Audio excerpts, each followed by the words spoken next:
오늘 우리에게 주신 하나님 말씀은 사도행전 4장 13절부터 22절까지의 말씀입니다. 사도행전 4장 13절부터 22절까지 저 여러분이 한 구절씩 교독하시고 마지막 구절 22절은 함께 읽도록 하겠습니다.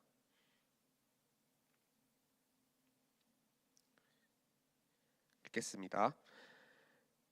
그들이 베드로와 요한이 담대하게 말함을 보고 그들을 본래 학문 없는 범인으로 알았다가 이상히 여기며 또 전에 예수와 함께 있던 줄도 알고 또 병 나은 사람이 그들과 함께 서 있는 것을 보고 비난할 말이 없는지라 명하여 공회에서 나가라 하고 서로 의논하여 이르되 이 사람들을 어떻게 할까? 그들로 말미암아 유명한 표적 나타난 것이 예루살렘에 사는 모든 사람에게 알려졌으니 우리도 부인할 수 없는지라. 이것이 민간에 더 퍼지지 못하게 그들을 위협하여 이후에는 이 이름으로 아무에게도 말하지 말게 하자 하고 그들을 불러 경고하여 도무지 예수의 이름으로 말하지도 말고 가르치지도 말라 하니 베드로와 요한이 대답하여 이르되 하나님 앞에서 너희의 말을 듣는 것이 하나님의 말씀을 듣는 것보다 옳은가 판단하라. 우리는 보고 들은 것을 말하지 아니할 수 없다 하니 관리들이 백성들 때문에 그들을 어떻게 처벌할지 방법을 찾지 못하고 다시 위협하여 놓아주었으니 이는 모든 사람이 그 된 일을 보고 하나님께 영광을 돌림이라.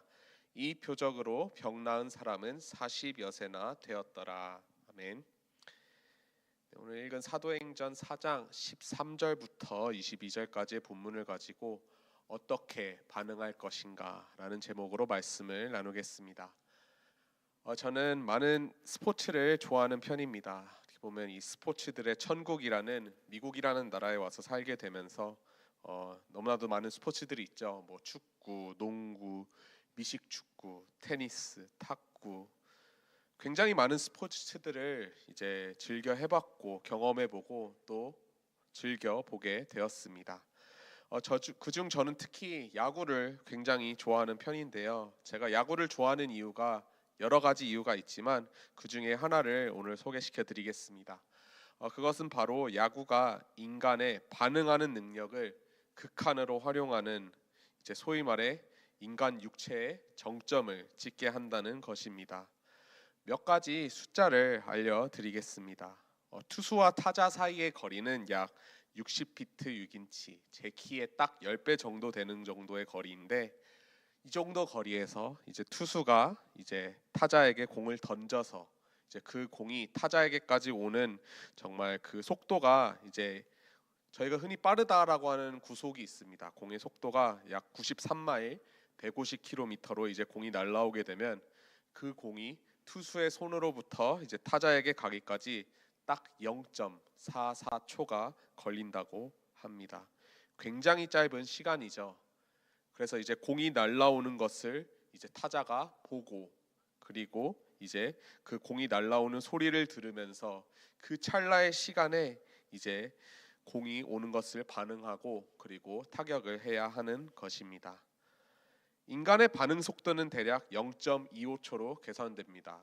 이렇게 눈을 통해서 보게 되고 귀를 통해 들은 다음에 이제 뇌가 명령을 내려서 행동을 하는 것이 0.25초가 걸린다는 것이죠. 그래서 0.44초에서 0.25초를 이렇게 빼게 되면 이제 남은 시간 약 0.19초라는 굉장히 짧은 시간 안에 타자는 이제 이 공에 내가 어떻게 반응해야 할지, 배트를 휘둘러 타격을 해야 할지 아니면 하지 않을지 결정을 해야 합니다. 참으로 하나님께서 창조하신 이러한 인간의 신체의 능력이 너무나도 놀랍습니다. 이처럼 공을 보고 또 듣고 그리고 그 공에 반응하는 것이 이제 야구에 있어서 타자에게 너무나도 중요한 건데 사실 생각해 보면 우리 삶 속에서 우리가 보고 듣는 모든 것들 그런 것들에 어떻게 반응할지 결정하는 것이 정말 중요한 것 같습니다.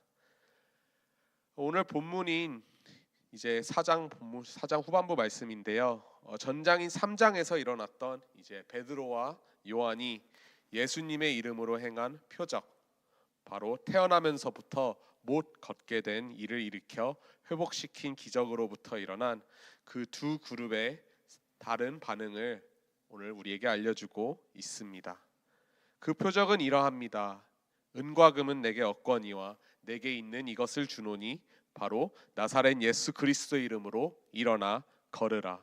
이렇게 명령하면서 손을 붙잡아 태어날 때부터 안진뱅이였던 병자를 일으키니 그 사람이 힘을 얻고 일어나 심지어 뛰어 걸으며 하나님을 찬송했고, 이러한 놀라운 표적이 일어난 장소가 바로 성전 문이었습니다. 얼마나 많은 사람들이 이 기적을 보고 또 들었을까요? 베드로는 이 기적을 보고 모인 사람들에게 이 기적이 자기 개인의 권능과 능력과 또 경건으로 된 것이 아님을 분명하게 말한 후에 바로 그것은 예수 그리스도의 능력, 그 예수 그리스도를 담대히 증거하였습니다. 바로 예수님께서는 로마 총독 빌라도가 인정한 바대로 죄가 없는 거룩하고 의로우신 생명의 주님이셨음에도 불구하고 유대인들이 예수를 십자가형으로 죽였으나 하나님께서 그를 죽은 자 가운데서 다시 살리셨고, 우리 베드로와 요한을 비롯한 이제 사도들이 이러한 일의 증인이라는 말씀을 담대하게 청중들에게 선포한 것입니다. 그래서 어제 본문 말씀이었던 4장 4절을 보니 이러한 말씀을 들은 사람 중에 믿는 자가 많으니 남자의 수가 약 5천이나 되었더라. 자, 저번 주에 오순절 성령 강림 사건에 대해서 말씀드렸었는데, 그때 이제 성령 강림 사건 후에 신도가 된 이제 사람들의 숫자가 기록된 숫자가 약 3천 명 정도였습니다. 약 1.8배나 되는 그러한 너무나도 엄청난 숫자죠. 하지만 이 5천 명의 사람들과 달리 다르게 반응한 사람들도 분명히 있었습니다. 그들은 바로 오늘 본문 어제 본문인 5절에 기록된 관리들과 장로들과 서기관들, 또한 6절 대제사장 안나스와 가야바와 요한과 알렉산더와 대제사장의 문중들입니다. 이들은 사내들인이라는 그렇게 불리는 유대인 공회의 소속으로서 바로 이제 유대인 사회의 이제 각계 사회 계층, 특별히 이제 예수님께 십자가 사형을 선고했던 바로 그 공회, 그러한 사람들이었습니다. 하지만 성령으로 충만한 베드로가 담대히 예수님에 대해 증거하자 이들이 어떻게 반응하는지 한번 보시기 바랍니다. 그들은 직접 태어날 때부터 안진뱅이였던 이러한 사람이 일어나서 뛰어다니는 이러한 표적을 정말 눈으로 보고 또 들었습니다. 하지만 그들의 반응은 어떠합니까? 본문 16절부터 17절까지의 말씀입니다. 이 사람들을 어떻게 할까? 그들로 말미암아 유명한 표적 나타난 것이 예루살렘에 사는 모든 사람에게 알려졌으니 우리도 부인할 수 없는지라. 이것이 민간에 더 퍼지지 못하게 그들을 위협하여 이후에는 이 이름으로 아무에게도 말하지 말게 하자 하고, 정말 눈으로 표적을 보고 또 귀로 들었음에도 아무런 소용이 없었습니다. 분명히 같은 표적이었고 같은 기적을 보았는데도 불구하고 약 5천 명이나 되는 사람들은 믿음으로 반응한 반면 이러한 관리들, 사두개인들, 바리새인들, 대제사장들은 불신으로 반응했습니다. 사도행전의 저자인 누가는 이 두 그룹의 비교와 대칭을 이제 성전이라는 비유를 통해 이제 2장부터 보여주고 있습니다. 정말 그들에게 전해진 복음을 듣고 그리고 보아서 믿음으로 반응해 새로운 언약 안에 교회 공동체를 이룬, 정말 말 그대로 새로운 성전에 모이게 된 그리스도인들의 모습이 2장 후반부에 기록되어 있습니다. 서로 교제하고 떡을 떼며 기도하기를 힘쓰며 하나님을 경외하며 마음을 같이하며 모이기를 힘쓰며. 너무나도 아름다운 모습입니다. 하지만 이거와 비교해서 오늘 본문 4장의 배경이 되는 정말 솔로몬은 성전에서 모인 이 바리새인들과 사두개인들과 대제사장들의 모습은 어떠합니까? 계속해서 정죄합니다. 갈등과 분열이 있습니다. 또한 옛 율법에 얽매여 있고 분명한 하나님의 일하심을, 하나님의 역사하심을 그들이 보고 들었는데도 그들을 애써 무시합니다. 그리고 어떻게든 사도들의 입을 막으려고 하죠. 하지만 베드로와 요한은 다시 한번 담대하게 말합니다. 오늘 말씀의 핵심인 본문 20절 말씀입니다. 우리는 보고 들은 것을 말하지 아니할 수 없다 하니. 이 말에 아무런 대꾸도 할 수 없었던 이들은 말로만 사도들을 위협하고 결국 그들을 놓아줄 수밖에 없었습니다. 너무나도 안타까운 일이죠. 이러한 새 성전, 새 교회의 아름다운 모습은 사실 애초부터 구약 시대 때부터 정해진 율법과 규례대로 정말로 선택받은 이스라엘 민족이 거룩하게 제사를 드리고 성전에서 갖춰야 하는 그러한 모습입니다. 그리하여 그들이 모범이 되어 이제 하나님을 이제 주변 이방 나라들에게, 더 나아가 세계 열방에 나타내는 것이 첫 번째 하나님의 정말 계획이었습니다. 하지만 계속해서 진행되는 불순종과 교만과 죄악들로 인해 그들은 이러한 모습을 잃어버렸습니다.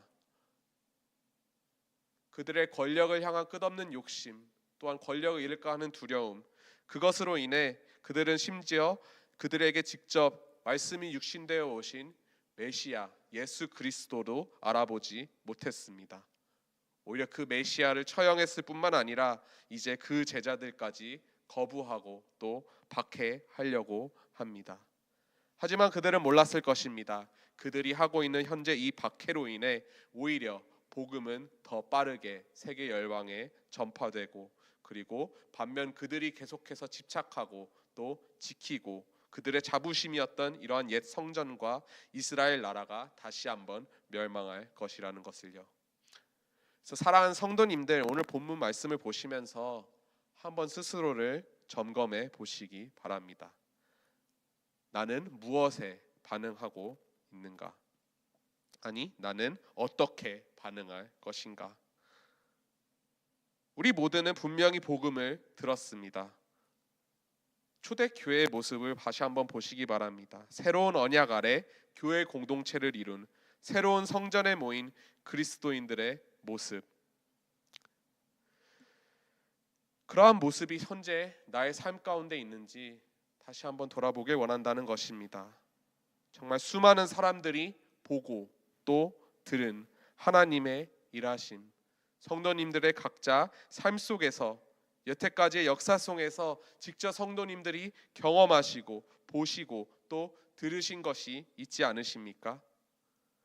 또한 우리가 이렇게 보고 또 들을 수 있는 이러한 말씀에 나타난 하나님의 능력, 하나님의 표적과 하나님의 구원하심을 성도님들은 분명히 보고 들으셨습니다. 이 복음 앞에서 나는 현재 내 삶에서 어떻게 반응을 하고 있는지 돌아보자는 말입니다. 마태복음 12장 33절에서 예수님께서는 이렇게 말씀하셨습니다. 열매로 나무를 아느니라. 정말 우리 삶에 있는 열매를 우리가 철저히 점검해 보면 내가 현재 복음 앞에 어떠한 반응을 하고 있는지, 정말 초대교회의 모습처럼 정말 예수님께서 바라시던 그런 하나님 나라의 시민으로서의 거룩되고 또 기쁘고 또 함께하는 그러한 영광된 삶을 살고 있는지, 아니면 오늘 본문에 나오는 이 관원들, 사두개인들과 바리새인들, 대제사장들처럼 계속해서 정죄하고 질투하고 교만과 죄악된 정말 옛 성전, 옛 이스라엘의 모습을 가지고 있는지, 우리 가지고 있지는 않은지, 이러한 열매들이 없거나 오히려 안 좋은 열매들만 열리는 것인지 한번 볼 필요가 있다는 것입니다. 성경은 우리의 삶이 정말 안개와 같은 정말 찰나의 순간이라고 말합니다. 시편 90편 10절 말씀입니다. 우리의 연수가 70이요 강건하면 80이라도 그 연수의 자랑은 수고와 슬픔뿐이요 신속히 가니 우리가 날아가나이다. 야고보서 4장 14절 너희 생명이 무엇이냐 너희는 잠깐 보이다가 없어지는 안개니라. 아까 제가 서론에서 이제 야구에 대해서 말씀을 드렸었죠. 투수가 던진 공을 보고 또 그 공의 소리를 들은 타자가 그 공에 반응해야 하는 시간은 0.19초라는 굉장히 짧은 찰나의 시간입니다. 근데 이러한 찰나의 시간이 정말 우리의 삶과도 같다는 것입니다. 사는 성도 여러분, 이미 복음은 여러분께 전해졌고 또 선물로 주어졌습니다. 남은 것은 이 0.19초라는 짧다면 짧은 우리의 인생 가운데서 성도님들의 반응, 성도님들의 선택입니다. 어떻게 반응하시겠습니까? 이 복음을 믿음으로 받아 정말 초대교회 성도들처럼 삶의 풍성한 열매를 맺고 영원한 삶을 앞으로 누리실 것인지, 아니면 불신으로 받아 이 바리새인, 사두개인, 대제사장들처럼 열매 없는 삶, 그리고 그 끝에 다가오는 멸망을 함께할 것인지. 바라건대 정말 우리가 보고 들은 것을 말할 것이라는 사도 베드로와 요한의 고백이, 이런 담대한 고백이 저와 여러분의 고백이 되길 소망합니다. 오늘 선포된 이 진리의 말씀, 이 복음 가운데 믿음으로 반응하며 삶의 자리로 나아가는 저와 모든 성도님들 되시기를 주님의 이름으로 축복합니다. 함께 기도하시겠습니다. 사랑이 많으신 하나님 아버지, 참 감사합니다. 오늘 말씀을 통해 정말 복음에 반응하는 두 가지 그룹의 모습을 보게 하여 주시니 감사합니다.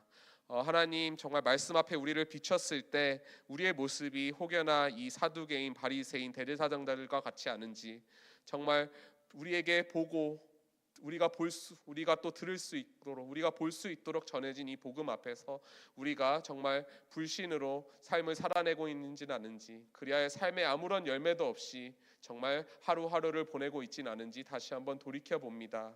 사랑의 주님, 우리가 정말 우리 삶에서 풍성한 열매들을 맺기 원합니다. 초대교회 성도들처럼 매일 교제하기를 힘쓰며 함께 뜨겁게 기도하며 서로 하나가 되어서 아버지 주님을 찬송하고 주님을 예배하는 그 모습이 나의 삶 가운데 분명히 열매로 나타날 수 있도록 주님, 우리를 붙들어 주시고 함께하여 주시옵소서. 주님, 참 감사합니다. 이 복음 앞에 다시 한번 우리를 비추며 나아갑니다. 순종함으로 반응할 수 있도록 우리 모두를 붙들어 주시옵소서. 오늘 하루도 온전히 주님께 맡겨드리며 살아계신 예수 그리스도의 이름으로 기도드렸습니다. 주님이 가르쳐 주신 기도로 예배 마치겠습니다. 하늘에 계신 우리 아버지여, 이름이 거룩히 여김을 받으시오며 나라의 마옵시며 뜻이 하늘에서 이루어진 것 같이 땅에서도 이루어지다. 오늘날 우리에게 일용할 양식을 주옵시고 우리가 우리에게 죄 지은 자를 사하여 준 것 같이 우리의 죄를 사하여 주옵시고 우리를 시험에 들게 하지 마옵시고 다만 악에서 구하옵소서. 되게 나라와 권세와 영광이 아버지께 영원히 있사옵나이다. 아멘.